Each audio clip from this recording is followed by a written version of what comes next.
আপনারা বলুন, এই বিজয় বাংলাদেশের না ভারতের? বাংলাদেশের যদি বিজয় হয়ে থাকে আর ভারতের প্রধানমন্ত্রী যদি এই বিজয় তাদের বলে দাবি করে, আপনারা চুপ কেন? আপনাদের চেতনা কোথায় যায় তখন? সীমান্তে যখন ফেলানির লাশ ঝুলে থাকে, আপনাদের চেতনা তখন কোথায় থাকে? দিনের পর দিন যখন নিরীহ মানুষকে বর্ডারে হত্যা করা হয়, তখন আপনাদের মুখ দিয়ে আওয়াজ বের হয় না। বরঞ্চ আপনাদের এক সময়ের পররাষ্ট্রমন্ত্রী বলেছিল, সীমান্তে যারা বাংলাদেশি মারা যায় তারা দুষ্কৃতিকারী। লজ্জা, জাতীয় লজ্জা। আপনারা এই দেশের মন্ত্রী হয়ে ভিন্ন দেশের গান গান, কারণ আপনাদের মাথা অন্য জায়গায় আপনারা বন্ধক রেখেছেন। আসসালামু আলাইকুম ওয়া রাহমাতুল্লাহ। আলহামদুলিল্লাহি রাব্বিল আলামিন ওয়াসসালাতু ওয়াসসালামু আলা রাসূলিহিল কারীম ওয়া আলা আলিহি ওয়া সাহবিহি ওয়া আহলি বাইতি আজমাইন, আম্মা বাদ। বাংলাদেশ জামাত ইসলামী ঐতিহ্যবাহী ঠাকুরগাঁ জেলা শাখা কর্তৃক আয়োজিত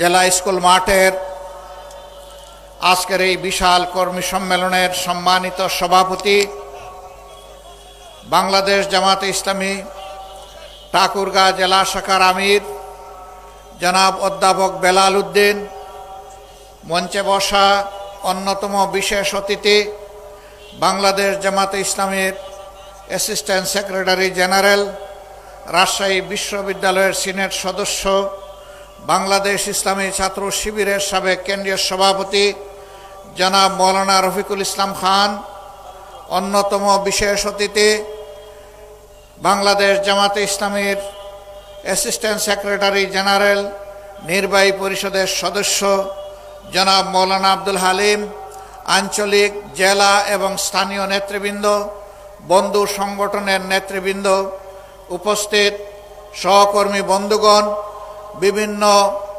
ধর্মের যে সমস্ত ভাই এবং বন্ধুরা এসেছেন, আমার সেই সমস্ত ভাই এবং বন্ধুগণ, সাংবাদিক বন্ধুগণ, আবারও সবার প্রতি সালাম, আসসালামু আলাইকুম ওয়া রাহমাতুল্লাহ। অন্যান্য ধর্মের ভাইদের প্রতি অন্তর্নিগ্ন ভালোবাসা এবং শুভেচ্ছা। বাংলাদেশ 18 কোটি মানুষের দেশ, হয় কিছু কম হবে, না হয় কিছু বেশি হবে। ছোট্ট একটি দেশ, পৃথিবীর মানচিত্রের অবস্থান খুঁজে পাইতে হলে খুব গভীরভাবে চোখ ফেলতে হয়। এত ছোট দেশে বিশ্বের কোথাও এত বিপুল জনসংখ্যা নেই। বিপুল জনসংখ্যার এই বাংলাদেশ, জনসংখ্যা কোনো অভিশাপ নয়, বরঞ্চ জনসংখ্যাটা জনশক্তিতে পরিণত করতে পারি নাই, এটা আমাদের ব্যর্থতা। এই 18 কোটি মানুষের হাতকে যদি কর্মীর হাতে আমরা পরিণত করতে পারতাম, প্রাপ্তবয়স্ক সকলের হাতে যদি আমরা কাজ তুলে দিতে পারতাম, এই দেশটার চেহারা বদলে যেত। এ দেশেরই মানুষ বিশ্বের বিভিন্ন জায়গায় গিয়ে সেই দেশের চেহারা বদলিয়ে দিচ্ছে, কিন্তু আফসোস নিজেদের দেশের চেহারাটা আমরা বদলাতে এখনো পারিনি।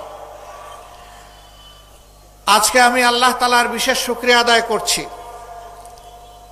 যে হাজারো নিষ্পেষণ, নির্যাতন, জুলুম, খুন, গুম, ধর্ষণ, লুণ্ঠনের তাণ্ডব চালানোর পর 17.5 বছর পরে বাংলাদেশের মানুষ একটু স্বস্তিতে শ্বাস নিতে পারছে। 15.5 বছর টানা ফ্যাসিবাদী সরকারের বিরুদ্ধে দেশের সকল বিরোধী দল দফায় দফায় আন্দোলন করেছে। এই আন্দোলন করতে গিয়ে অনেক মূল্যবান জীবন ঝরে গিয়েছে। এই আন্দোলন করতে গিয়ে অনেকে পঙ্গু হয়েছেন, আহত হয়েছেন, অনেককে ধরে নিয়ে গায়েব করা হয়েছে। আজ পর্যন্ত তাদের আপনজন জানে না তারা দুনিয়ায় বেঁচে আছে কি নেই। এই আন্দোলন করতে গিয়ে অনেকে চাকরিহারা হয়েছেন, অনেকের ব্যবসা বাণিজ্য ধ্বংস করা হয়েছে, ঘরবাড়ি লুণ্ঠন করা হয়েছে, আগুন দেওয়া হয়েছে, তছনছ করা হয়েছে। আর জামাতে ইসলামীর নেতৃবৃন্দের ঘরবাড়ি বুলডোজার দিয়ে ভেঙ্গে গুঁড়া করে দেওয়া হয়েছে। জামাতে ইসলামীর 1 থেকে 11 জন শীর্ষ নেতাকে খুন করা হয়েছে। বিচারিক আদালতে তামসার আদালত সাজিয়ে সাজানো পাঠানো আদালত আর সাক্ষী দিয়ে তাদের জীবনকে ধ্বংস করা হয়েছে। সম্মানিত ভাইয়েরা, শেষ পর্যন্ত কোরআনের পাখি খ্যাত সারা দুনিয়ার মানুষ তাদের কলিজায় যার জন্য আলাদা একটা জায়গা ছিল, আল্লামা দিলওয়ার হোসেন সাঈদীকেও জেলের ভিতরে মৃত্যুর দিকে তারা ঠেলে দিল। তার একটা জানাজা ঢাকায় হবে তা বরদাস্ত করতে পারলো না। শেষ পর্যন্ত তাকে জোর করে পিরোজপুরে পাঠিয়ে দেওয়া হলো। সেখানে সেনাবাহিনী, বিজিবি, পুলিশ, র্যাব, আনসার সব কিছু দিয়ে চতুর্দিক থেকে ঘেরাও করে মানুষের স্রোত ঠেকানোর চেষ্টা করা হলো। তুমুল বর্ষণমুখর দিনে মানুষের স্রোত কেউ ঠেকাইতে পারেনি। সেখানে লক্ষ মানুষ বৃষ্টির পানির সাথে নিজেদের চোখের পানি দিয়ে তাদের প্রিয় মানুষকে দুনিয়া থেকে বিদায় দিয়েছে। জানাজায় শরীক হয়েছে, তার জন্য কেঁদেছে, আল্লাহর দরবারে মাগফিরাতের দোয়া করেছে, তার মর্যাদা বৃদ্ধির দোয়া করেছে, আল্লাহ যেন তাকে শহীদ হিসাবে কবুল করেন সেই দোয়া করেছে। এই শীর্ষ 11 জন নেতা, তাদের সহকর্মী বৃন্দ এবং অন্যায়ভাবে যাদেরকে এই দেশে হত্যা করা হয়েছে, যারা ঈমান নিয়ে বিদায় নিয়েছেন, আল্লাহর দরবারে দোয়া করি আল্লাহ তাদের সকলকে শহীদ হিসাবে কবুল করুন। বিশেষ করে 24-এর এই আন্দোলন যা 1 জুলাই থেকে শুরু হয়ে 36 জুলাই এসে শেষ হয়েছে, এই আন্দোলনে যারা বুক পেতে দিয়েছিল, বুক পেতে দিয়ে বলেছিল বুকের ভিতরে তুমুল ঝড়, বুক পেতেছি গুলি কর, বুক পেতে দাঁড়িয়েছিল খোলা অস্ত্রের মুখে, গুলির মুখে, সংকোচ করেনি জীবন দিতে। একজন মন্ত্রীকে এক পুলিশ অফিসার তখন বলেছিলেন, স্যার একটা মারি একটাই পড়ে, এরপরে 4 জন দাঁড়িয়ে যায়, 10 জন দাঁড়িয়ে যায়। এটা সেই দেশ। আলহামদুলিল্লাহ, আমরা গর্বিত। আল্লাহ তাআলা আমাদের বুকে, কুলে, উদরে, মায়েদের পেটে এই ধরনের বীরের জন্ম দিয়েছেন বাংলাদেশে। আলহামদুলিল্লাহ, আমরা আমাদের এই বীর সন্তানদের জন্য গর্বিত। আমাদের অন্তরে তাদের ভালোবাসার একটা বিছানা তৈরি হয়ে গিয়েছে। আমরা তাদেরকে শ্রদ্ধা করি। জাতিকে জালিমের অক্টোপাস থেকে মুক্ত করার জন্য তারা যে উদ্যোগ জীবন বাজি রেখে নিয়েছিল, তার জন্যে আমরা তাদের কাছে কৃতজ্ঞ। আমরা দোয়া করি আমাদের এই সন্তানদের মতো আরো সন্তানরা যেন ভবিষ্যতে এই দেশের জন্য দাঁড়িয়ে যায়।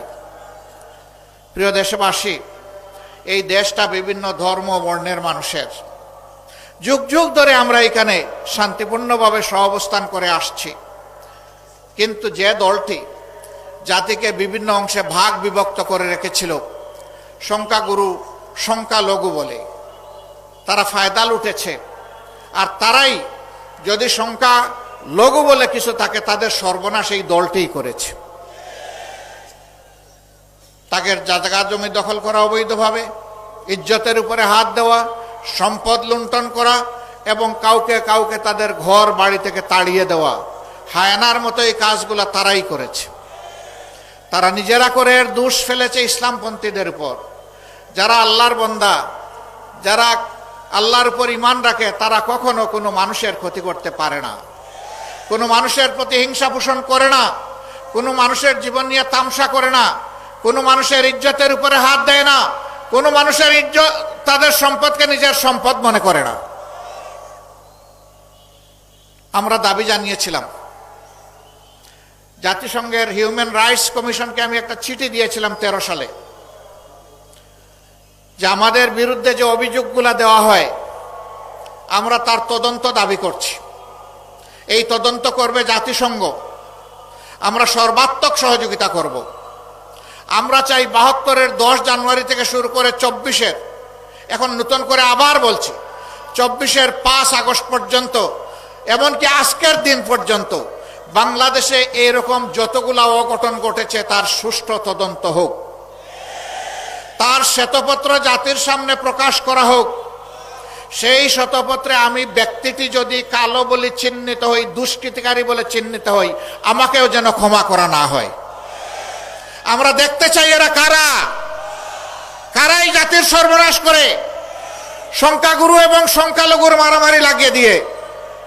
সম্মানিত ভাইয়েরা, এবারকার এই পরিবর্তন বিপ্লব গণ অভ্যুত্থানের পরে 4 দিন বাংলাদেশে কোনো সরকার ছিল না, পুলিশ ফাংশন করে নাই, বিজিবি ঘর থেকে বের হয় নাই, আর্মিরা শুধুমাত্র গাড়ির উপরে তারা মহড়া দিয়েছে। কিন্তু আল্লাহ শুকরিয়া, বাংলাদেশে এই 4 দিন বড় কোনো অঘটন ঘটে নাই। কারণ এই দেশের মানুষ দেশকে ভালোবাসে, মানুষকে ভালোবাসে। এই জন্য এই দেশের প্রত্যেকটা মানুষ ছিল এই 4 দিন সরকার। তারা সরকারের দায়িত্ব সবাই পালন করেছে যার যার জায়গা থেকে। জামাতে ইসলামী, অন্যান্য ইসলামী দল, মাদ্রাসার ছাত্র, অন্যান্য দেশপ্রেমিক দল সেই 4 দিন সমস্ত মন্দির, মঠ, প্যাগোডা, চার্চ সবগুলো পাহারা দিয়েছে যাতে কোনো জায়গায় কোনো অঘটন না ঘটে। এরপরে দুর্গাপূজা যখন আসলো, একটি গোষ্ঠী বাংলাদেশকে অস্থির করার চেষ্টা করলো। আমরা আমাদের হিন্দু ধর্মের ভাইদেরকে আশ্বস্ত করে বললাম, পূজা আপনারা নির্বিঘ্নে করবেন, আপনাদের পাশে থেকে আমরা পাহারাদারি করব। তারা তাদের পূজা করেছেন, আমরা নিরাপত্তা যতটুকু পারি তাদের পাশে থেকে করেছি। আবার যে জায়গাটায় তারা প্রয়োজন মনে করেন নাই ওখানে আমরা যাই নাই, যেখানে তারা প্রয়োজন মনে করেছেন আমরা সেখানে গিয়েছি, প্রশাসনকে সহযোগিতা করেছি। তবে আমরা চাই না নির্দিষ্ট কোনো ধর্মাবলম্বীদের তার একটা উৎসব আসবে, একটা অনুষ্ঠান আসবে, সেই উপলক্ষে তাদেরকে পাহারা দিতে হবে, এটা আমরা চাই না। যদি বাংলাদেশে মসজিদ পাহারা দেওয়ার দরকার না হয়, মন্দিরও পাহারা দেওয়ার দরকার হবে না। আমরা সেই সামাজিক নিরাপত্তা বলয় দেখতে চাই। আমার সম্মানিত ভাইয়েরা, মুক্তিযুদ্ধের পক্ষের বিপক্ষের অনেক আওয়াজ, গুঞ্জরণ, অনেক বিভক্তির কথা, অনেক বিষ ছড়ানো কথা আমরা শুনেছি। আমি প্রশ্ন করতে চাই, যারা এই চেতনার কথা বলেন, সর্বশেষ ঘটনা এবারকার মহান বিজয় দিবসে ভারতের প্রধানমন্ত্রী এইটাকে ভারতের বিজয় দিবস দাবি করে টুইট করেছেন এবং তিনি তার দেশের সৈনিকদেরকে, দেশবাসীকে তিনি অভিনন্দন জানিয়েছেন। একটা শব্দ তিনি বাংলাদেশ নামে উচ্চারণ করেননি। আপনাদের চেতনা কোথায় ছিল? এই বিজয় কি বাংলাদেশের না ভারতের? আপনারা বলুন, এই বিজয় বাংলাদেশের না ভারতের? বাংলাদেশের যদি বিজয় হয়ে থাকে আর ভারতের প্রধানমন্ত্রী যদি এই বিজয় তাদের বলে দাবি করে, আপনারা চুপ কেন? আপনাদের চেতনা কোথায় যায় তখন? সীমান্তে যখন ফেলানির লাশ ঝুলে থাকে, আপনাদের চেতনা তখন কোথায় থাকে? দিনের পর দিন যখন নিরীহ মানুষকে বর্ডারে হত্যা করা হয়, তখন আপনাদের মুখ দিয়ে আওয়াজ বের হয় না। বরঞ্চ আপনাদের এক সময়ের পররাষ্ট্রমন্ত্রী বলেছিল, সীমান্তে যারা বাংলাদেশি মারা যায় তারা দুষ্কৃতিকারী। লজ্জা, জাতীয় লজ্জা। আপনারা এই দেশের মন্ত্রী হয়ে ভিন্ন দেশের গান গান, কারণ আপনাদের মাথা অন্য জায়গায় আপনারা বন্ধক রেখেছেন।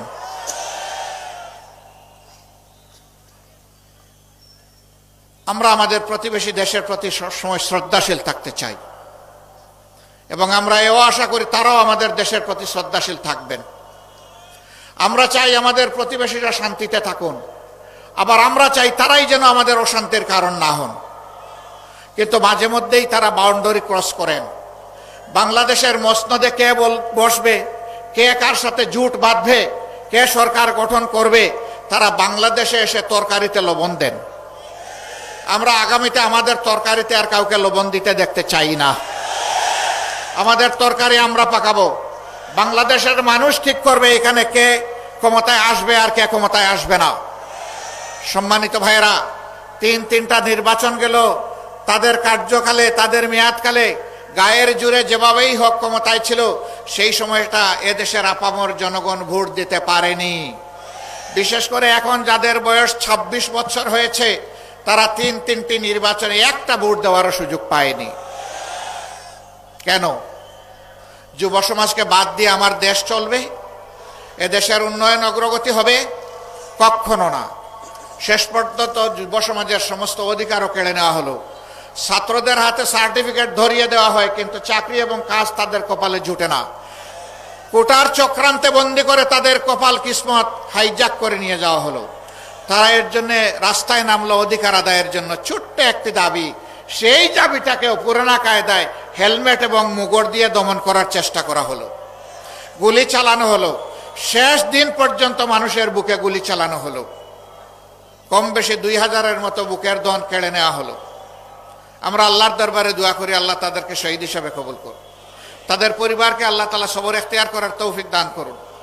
34,000 ছেলে মেয়েকে কঠিন ভাবে আক্রমণ করে, আহত করে, তাদেরকে পঙ্গু করে দেওয়া হয়েছে। 500-র অধিক দুই চোখে দেখে না। 750-র অধিক এক চোখ হারিয়েছে, এই 500-র বাইরে এরা। কত হাজার পা হারিয়েছে, হাত হারিয়েছে, আল্লাহ ভালো জানেন, সেই হিসাব আমরা এখনো করতে পারিনি। নির্মমভাবে তাদের উপর আক্রোশ মেটানো হয়েছে। তারা তো ক্ষমতার প্রতিদ্বন্দ্বী হয়ে রাস্তায় নামেনি, তারা একটা অধিকার চেয়েছিল, কিন্তু শেষ পর্যন্ত আল্লাহর ইচ্ছা তাদের একটি অধিকারের সাথে জনগণের সমস্ত অধিকারের জন্য তারা লড়াই শুরু করলো, এবং সেই লড়াইয়ে আল্লাহ তাআলার সাহায্য নেমে আসলো। আল্লাহ তাআলা বাংলাদেশের জনগণকে উপহার দিলেন শান্তি এবং স্বাধীনতা, যার কারণে আজকে আমরা কথা বলতে পারছি। এইরকম ময়দানে গত 15.5 বছর আপনারা কোনো দলকে দেখেছেন? আওয়ামী লীগও নামে নাই। আওয়ামী লীগও নামে নাই। কেন নামে নাই জানেন? একা খালি মাঠে তো আর খেলা চলে না, সেই মাঠে আর কোনো প্লেয়ার নাই, তারাই একা। অবশ্য এটাও ঠিক, 14 নির্বাচনে 154টি আসন তারা দখল করেছিলেন বিনা প্রতিদ্বন্দ্বিতায়। 18 নির্বাচন করেছেন রাতের বেলা, মিডনাইট ইলেকশন। আর 24-এর ইলেকশন করেছেন আমি আর ডামি। একদিকে আওয়ামী লীগের ক্যান্ডিডেট, আরেকদিকে আওয়ামী লীগের নিউট্রাল ক্যান্ডিডেট, স্বতন্ত্র ক্যান্ডিডেট। কি হাস্যস্কর ব্যাপার! এই সরকার ছিল ডামি সরকার। আলহামদুলিল্লাহ, ডামি সরকার হওয়ার কারণেই সামান্য একটু ফুতেই উড়ে গেছে সরকার। এখন তারা আবার হুমকি দমকি দিচ্ছেন, আবার তারা ফিরে আসবেন, দেশ দখল করবেন, আবার আগের মতো তারা তাণ্ডব চালাবেন। বলেন যে খাইয়া নাও, যে কয়দিন বাঁচার বেছে নাও, আবার আসতেছি, আবার দেখা হবে। মানে আত্মস্বীকৃত খুনি, খুনের হুঙ্কার দিয়েই চলেছে। আমরা তাদেরকে বিনয়ের সাথে বলতে চাই, এই অধ্যায় ক্লোজ। আমার ভাই রফিকুল ইসলাম খান বলেছেন, স্বৈরশাসকরা পালিয়ে গেলে আর ফিরে আসে না। চৌশেস্কু আসে নাই, রেজা শাহ পাহলভি আসে নাই, বেন আলী আসে নাই, আর উনি কয়েকজনের নাম নিয়েছেন, কেউই আসে নাই। না, কেউ আসতে পারবে না। শ্রীলঙ্কার স্বৈর শাসনও পালিয়ে গেছে, আসে নাই, আসবে না। আপনারা মানসিক সান্ত্বনার জন্য যাই বলতে থাকুন বলুন, বাংলাদেশের মানুষকে বোকা ভাববেন না। অনেক যন্ত্রণা আমাদের উপর করা হয়েছে, চাপিয়ে দেওয়া হয়েছে, জুলুম করা হয়েছে। দেশের স্বার্থে আমরা সবগুলো বুকে চেপে এখন দেশটাকে সামনের দিকে সবাই মিলে আমরা এগিয়ে নিতে চাই। আমরা চাই না এই দেশ ভাগ বিভক্ত হোক। আমরা চাই 18 কোটি মানুষের 36 কোটি হাত একত্রিত হোক। সবাই এক হয়ে হিংসা বিদ্বেষ পরিহার করে আমরা সামনে আগাই। তবে এটা ঠিক, যারা খুন করেছেন, গুম করেছেন, যারা লুণ্ঠন করেছেন, চুরি করেছেন, দেশের 26 লক্ষ কোটি টাকা বিদেশে পাচার করেছেন, তাদের বিচার হতে হবে, আর ওই টাকাগুলা দেশে ফেরত আনতে হবে। এগুলা জনগণের টাকা, ফেরত এনে জনগণের কাজে লাগাতে হবে। ঠাকুরগাঁ জেলা, আমি এখানে এসে খবর নিলাম, এটা বাংলাদেশের একটা গুরুত্বপূর্ণ জেলা। এই জেলা বাংলাদেশের উন্নয়নে নিশ্চয়ই অবদান রেখে চলেছে। এই জেলায় উচ্চশিক্ষার কোনো বিদ্যাপীঠ নেই, এখানে কোনো মেডিকেল কলেজ নাই, এখানে কোনো প্রকৌশল কলেজ বা বিশ্ববিদ্যালয় নেই, এখানে কোনো এগ্রিকালচার ইউনিভার্সিটি নাই, এখানে কোনো পাবলিক ইউনিভার্সিটি নাই। কি ঠাকুরগাঁ জেলা বাংলাদেশের অংশ না? যদি অংশ হয়ে থাকে তাইলে বৈষম্য কেন? এই জেলায় অবশ্যই এই প্রতিষ্ঠানগুলা এই জেলা পাওয়ার হকদার দাবি রাখে। আমরা অন্তর্বর্তীকালীন সরকারকে বলবো, সব যদি নাও পারেন, আগামী 1 থেকে যদি বড় কোনো প্রকল্প আপনারা হাতে নিয়ে থাকেন, ঠাকুরগাঁ যেন এটা থেকে বাদ না পড়ে। কমপক্ষে একটা মেডিকেল কলেজ দিয়ে যাত্রা শুরু করেন। আপনারা সিদ্ধান্ত নেন, কার্যক্রম শুরু করেন। পরবর্তী নির্বাচিত সরকার এসে সেটা পূরণ করবে। বাকি যে সমস্ত ন্যায্য দাবি আছে সেইগুলো পর্যায়ক্রমে দেখতে হবে। আমরা এমন চাই না বাংলাদেশের সম্পদের উন্নয়ন যে কোনো এক জেলায় চলে যাক আর বাকি জেলা বঞ্চিত থাকে, এটা আমরা চাই না। আমরা চাই সমতার ভিত্তিতে বাংলাদেশের সকল জেলা যেন তার অধিকার ফিরে পায়। তার জন্য একটা জিনিসের নিশ্চয়তা বিধান করতে হবে, সেটা হচ্ছে আদালতে ন্যায় বিচার। যদি ন্যায় বিচার কায়েম হয়, অধিকার কাউকে চাইতে হবে না, এটা রাষ্ট্রের দায়িত্ব যার অধিকার তার ঘরে পৌঁছে দেওয়া। আল্লাহ যদি আমাদেরকে এমন কোনো সুযোগ দেন, আমি তো দাবি পেশ করলাম, ইনশাল্লাহ আমাদের কাছে আর কোনো দাবি পেশ করা লাগবে না। আমরা ওয়াদাবদ্ধ, আমরা আমাদের সামর্থ্যের ভিতরে সর্বোচ্চ যেটা করা সম্ভব সেটা করব ইনশাআল্লাহ। অন্য কেউ যদি সরকার গঠন করে, যদি আপনাদের সেই দাবি অপূরণ থেকে যায়, আপনারা যখন দাবি করবেন, আওয়াজ তুলবেন, আপনাদের হাতের সাথে হাত মিলিয়ে আমরাও আওয়াজ তুলব ইনশাআল্লাহ। ওই দাবি আদায়ের জন্য আমরা একাকার হয়ে যাব। তারপরে আমরা দাবি আদায় করে ছাড়বো ইনশাআল্লাহ। সম্মানিত ভাইয়েরা, এটা শুধু ঠাকুরগাঁর জন্য নয়, সারা বাংলাদেশের জন্য একই নীতি হওয়া উচিত। প্রধানমন্ত্রীর বাড়ি যেখানে হবে সেখানে উন্নয়নের সমস্ত জোয়ার গিয়ে পানি ওখানে ধাক্কা লাগবে, এটা আমরা চাই না। যিনি প্রধানমন্ত্রী হবেন, দেশের প্রত্যেক ইঞ্চি মাটিকে তার সম্মান করতে হবে, প্রত্যেকটি মানুষকে তার সম্মান করা লাগবে, তবেই তিনি দেশের প্রধানমন্ত্রী হিসাবে বিবেচিত হবেন। মন্ত্রী পরিষদের সদস্যরা কোনো এলাকার প্রতিনিধিত্ব করবেন না, সেই মন্ত্রণালয় সারা বাংলাদেশে তার যত কাজ আছে সব জায়গার প্রতিনিধিত্ব করবে। এইভাবে যদি ইনসাফের ভিত্তিতে দেশ চলে, ইনশাল্লাহ এই দেশ আগামীতে বিশ্বে উন্নয়নের একটা রোল মডেল হবে। আমি ওই হাসিনার রোল মডেলের কথা বলছি না, যে এই রোল মডেলে 26 লক্ষ টাকা দেশের বাইরে চুরি করে চলে গেছে, ওইটা না। আমি সত্যিকারের রোল মডেলের কথা বলছি। সেই বাংলাদেশ আমরা গড়তে চাই। আপনারাও সেই বাংলাদেশ চান? আলহামদুলিল্লাহ, এই বাংলাদেশে শিশু, বৃদ্ধ, আবাল বনিতা, নারী পুরুষ নির্বিশেষে সকলে ঘরে বাইরে কর্মক্ষেত্রে সর্বত্র তারা একটা মর্যাদা পাবে এবং নিরাপত্তা তাদের নিশ্চিত হবে ইনশাআল্লাহ। এই বাংলাদেশ গঠনের জন্যে আমাদেরকে আরো অনেক ত্যাগ স্বীকার করতে হবে। আপনারাও কি সেই ত্যাগ স্বীকার করতে প্রস্তুত? শিওর? বুঝে শুনে হাত তুলেছেন, আওয়াজ দিচ্ছেন, মোবারকবাদ। সংগ্রাম আমাদের শেষ হয়নি, আমাদের সন্তানরা এখনো স্লোগান দিচ্ছে, আবু সাইদ মুগ্ধ, শেষ হয়নি যুদ্ধ। আমাদের যুদ্ধ মানবতার মুক্তি অর্জিত না হওয়া পর্যন্ত চলবে ইনশাআল্লাহ। আমরা একটা বৈষম্যহীন দেশ চাই, চাঁদাবাজ মুক্ত দেশ চাই, অবৈধ দখলদার মুক্ত দেশ চাই, দুর্নীতি মুক্ত দেশ চাই, ঘুষ মুক্ত দেশ চাই, এবং একটা সাম্যের বাংলাদেশ আমরা চাই, একটা মানবিক বাংলাদেশ চাই। সেই মানবিক বাংলাদেশের জন্য আমরা ইনশাআল্লাহ কাঁধে কাঁধ মিলিয়ে, হাতে হাত মিলিয়ে আমরা সামনের দিকে এগিয়ে যাব। আল্লাহ আমাদেরকে কবুল করুন। আমরা বাংলাদেশ জামাতে ইসলামী আপনাদের কাছে বিশেষ অনুরোধ রাখতে চাই, আমাদেরকে যদি জনগণের কল্যাণে কাজ করতে দেখেন, দেশের কল্যাণে কাজ করতে দেখেন, দিনের কল্যাণে কাজ করতে দেখেন, আমরা যেন আপনাদের একটু ভালোবাসা পাই, আমরা যেন আপনাদের একটু দোয়া পাই, আপনাদের একটু সহযোগিতা পাই, ন্যায়সঙ্গত কাজে আপনাদেরকে যেন পাশে পাই, আপনাদেরকে যেন সাথে পাই। যদি কোনো অন্যায় করতে দেখেন, আপনাদের পক্ষ থেকে যেন প্রতিবাদের আওয়াজ উঠে, আপনারা যেন আমাদের সমালোচনা করেন, আপনারা যেন আমাদেরকে টান দিয়ে সোজা করে দেন। যদি আপনাদের এই গঠনমূলক সমালোচনা আর যদি দোয়া ভালোবাসা আমাদের সাথে থাকে, আমরা অঙ্গীকারবদ্ধ, আল্লাহ তাআলার হুকুম হলে, জনগণের ভালোবাসা এবং সমর্থন পেলে আমরা একটি সাম্যের বাংলাদেশ উপহার দেব ইনশাআল্লাহ। আল্লাহ রাব্বুল আলামিন আপনারা যে কষ্ট করে এসেছেন এর জন্য তার উত্তম জাযা দান করুন। এই ঠাকুরগাঁর ন্যায়সঙ্গত দাবিগুলা আদায়ে আমরা যেন ঐক্যবদ্ধভাবে সবাই কাজ করতে পারি, সেই তৌফিক দান করুন। দেশের উন্নয়নে আমরা যেন যার যার জায়গা থেকে সর্বাত্মক অবদান রাখতে পারি, সেই তৌফিক আল্লাহ তাআলা আমাদেরকে দান করুন। আল্লাহ হাফিজ। বাংলাদেশ জিন্দাবাদ, বাংলাদেশ জামাতে ইসলামী জিন্দাবাদ। আসসালামু আলাইকুম ওয়া রাহমাতুল্লাহি ওয়া বারাকাতুহু।